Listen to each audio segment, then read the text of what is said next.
Hey guys, good morning. Happy Sunday. It's Daryl here. Yes, you're not imagining this. I'm coming to you from my home security cam here. There's a reason for this. I'm going to fill you guys in a second. All right. When I did the video about being canceled, I ended up getting an email the next day from somebody I would have never expected. Somebody that's famous. I can't say who. It's a YouTuber, and it's not who you expect, who you think it is. And I probably said too much already, but let me fill you in. He gave me some advice. And one of the biggest pieces of advice was to interact more with my viewers, more with you guys, more with the subscribers, to have more interaction, to make sure I read you guys' comments every day. Now, if you guys have noticed before, I talked about that sometimes negative comments do bother me. And I pick a specific time to read the comments when I'm in a good place. Now, today I didn't do that. I just started reading all of your comments, and I fell way behind in my workout schedule, which is why I'm here. There's a reason. This is my pull-up bar right here. I'm working out right now. I can't lose any more of my workout time. Since I've been in recovery, I keep myself to an extremely strict, almost obsessive compulsive schedule. I get anxious and panicky if I go out of my usual schedule that I've kept for the last 14 years. I usually work on my video from 2 in the morning when I wake up till 5:30 when I make it and download it. At 5:30, I start my workout. From 5:30 to 7:30, I work out. From 7:30 to 9:30, I go on a 6-mile hike.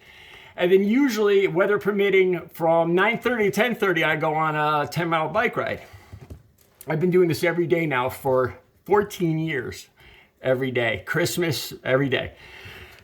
Today, I'm running late. I'm running over an hour and a half late. That's because I've read all of your comments, and I'm glad I did. I really am. They almost, I'd say 95%, 99% of them were positive. There was like 1 or 2 people that had negative comments. I'll get to those in a second. I'm not going to reward bad behavior like I always said, but all right. Some of the things I came across, the mask idea. It was just an idea. I wasn't talking about making leather masks. I was spitballing. It was just throwing out ideas. Sometimes ideas seem good at the beginning, but I was thinking about putting a piece of leather on top of the. You know what? Looking in hindsight, it might not have been a great idea. The mask I do have is faux leather. What it's made out of, I don't know. So I got so many comments from you guys on this, and I don't know. I was thinking of putting the piece of leather over a mask that was already functional. Like, you could change the mask out and then put a covering over it, a leather covering to make it look cooler, tougher, more macho, The lace would be over the mask. The mask would be underneath, the lace on top of it. So you'd still be getting the effect of the mask. I don't know. It was just an idea.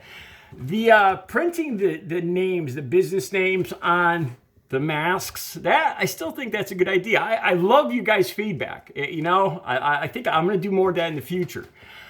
All right, another thing I really wanted to talk to you guys about. When I talked about the stimulus checks, I said $50,000 cutoff, and today it's really, there's different stories out there.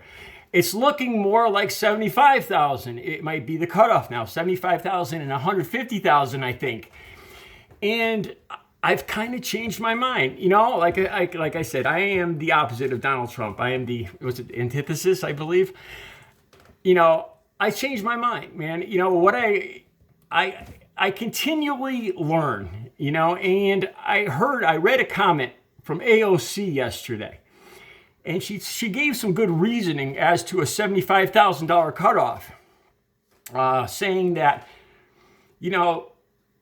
that some people could just put it in the bank. She used the example of a single mother. She said, even if a single mother made, say, $60,000, she could still take that money and put it in the bank for the future. It can't harm people. It can only do good. And I really gave that some more thought. And I started thinking about, which tax return, which year were they using? If you made $50,000 in 2019, but not 2020, that's a big difference. 2020 is when, the COVID hit. There's people that could have made $75,000, $80,000 back in 2019 and then made zero in 2020, and they could need that money. That's a huge difference, and to the thought that a lot of these specific people, there must be a lot of these people out there. So in hindsight, I really think $75,000 is a better cutoff, or maybe even $100,000. But more than that, it should be based on not only on what you made in 2019, but 2020. I don't know if all that information is in yet, and that could be a problem. But like I said, people could have done very well in 2019. A lot of people probably did, and then the COVID-19 thing hit. So anyway, all right, now I want to move on to one more thing. So I get negative comments, and I kind of expect that. I did a video, a very personal video, and I'm amazed that it only got 50,000 views. I'm going to talk more about this in the future, of sexual abuse I suffered when I was a kid, when I was 11, 12, 13 years old. I started making that video. I've been thinking about making it for ever since I've been on YouTube. I've always chickened out. We get this feeling of shame.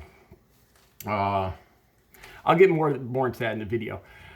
But when I made that video, I think I was still feeling some of that shame. So I tagged that video as an adult-only video, knowing in the back of my head that less people would see it. Like, I almost self-sabotaged myself in an effort to not have people see it. It's like part of me wanted people to see it, but part of me was afraid and ashamed. I'm glad I put it out there, and I'm going to talk more about it in the future. I got a comment from one person that made me break down in tears. And the commenter was talking about, how he served so many tours in the Army and the Marines, and it blew me away. The reason I made this video is because there's tens of thousands, hundreds of thousands of other guys like me out there that have suffered this stuff. And there's a huge amount of shame that goes along with that.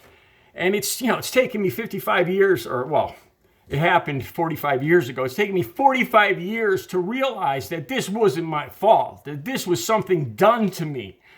So I'm going to be doing more on that. So I got negative comments, and some of them make me laugh. When people talk about my previous addiction, it's something that I'm actually proud of. Not the addiction itself, but overcoming it. It's, like you guys, I don't know how much you guys know, but maybe the statistics are maybe 2 people out of 30 to 30, over 2 people out of 30. Maybe about a 1 in 15 chance that people will make it 1 year without relapsing, and I've made it over 14 years. I'm tremendously proud of that. But I get these comments sometimes calling me a C-head. I got to be careful with my lingo here with all this stuff going on with YouTube. Or calling me a junkie or this or that. And I just got to laugh at that. Because I admit that freely myself on who I was, and it's made me a better person. All this living that life has made me stronger, a better person. It's kind of humorous when I see somebody trying to attack me by using the past that has just made me a stronger person. And my last thought, I want to talk about this. There's a famous actor, and he's in some like Politico. I think there's a news article today. He played Hercules, Kevin S. He played Hercules on a TV show, and he made a particularly disparaging remark about Hunter Biden and his laptop and a pipe. He's been called to task on that on Twitter big time. And it's kind of coincidental that just happened yesterday or the day before, and I'm talking about this with people in my comments, thinking that they're hurting me, or I don't know what they're thinking. when they talk about my past and drug use and stuff like that. So we're kind of immune. We're immune to this. Not only we're immune to this, but we're not proud of our drug use, but we're proud of of who we've become after it. So, you're banging on the wrong drum there. If you think that's going to hurt, feel free to keep doing it. If it just shows who you are more than anything. But that being said, and then there's people that say that will throw in that they think I'm still using or this or that. Now, this is something else I've dealt with a lot. I lied to my own family and friends for years, and I've had to win back their trust. This has been tough. You can imagine after lying to the people closest to me for 2 decades, how hard it would be to win back trust. So, and I've managed to do that. And my family has been tremendous in that. I mean, look at me. Look at what I do every day. Do you think this would be possible truly if I was still doing the stuff I did? It's kind of ridiculous when you get down to it. But what I'm trying to say here, these insults that you throw out about my past or that I'm still using or whatever, I'm just going to say it shows more about the writer. It shows more about the person spewing this stuff out. It says a lot more about them than it does about me. I'm immune to this stuff. I've used that exact kind of stuff to make me a stronger, better person. When I read comments like that, it makes me committed to staying where I am, to being a better person, to being a stronger, cleaner, more successful person, and proving those people wrong. So I'm not going to block. I'm not going to block those comments at all. I use them as fuel. I truly do, and I'm not just saying that. So there's some ideas. I got to get back to my workout. I am so far behind. You guys have a great Sunday. Have a great Super Bowl Sunday. I'll be back later.